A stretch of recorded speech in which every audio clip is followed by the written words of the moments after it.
To assemble the blower, take the triple nozzle, which is designed specifically for the blower and not meant for the wand. Screw that on till it's firmly tight. Then take your black extension and thread that on. And that will protect the triple nozzle while in use.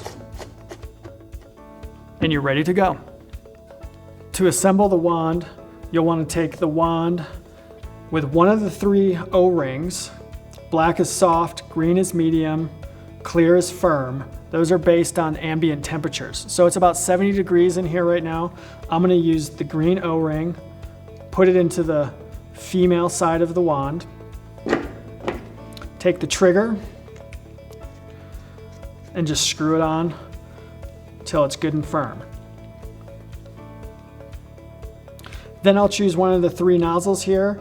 I prefer using the cone nozzle, and each one screws on the same way, just right there in the very end. Just twist to a good firmness, and you're ready to go.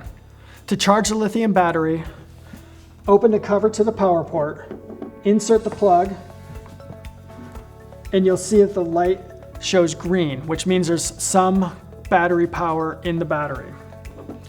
When you plug it into the wall, it turns red, which means it's charging the battery.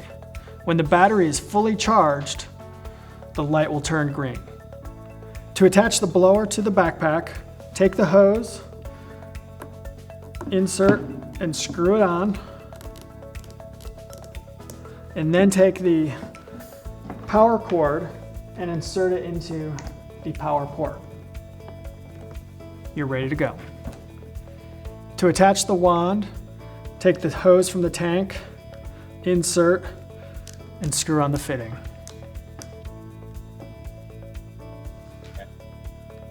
To lock the trigger in place, simply slide the trigger lock to hold it in position.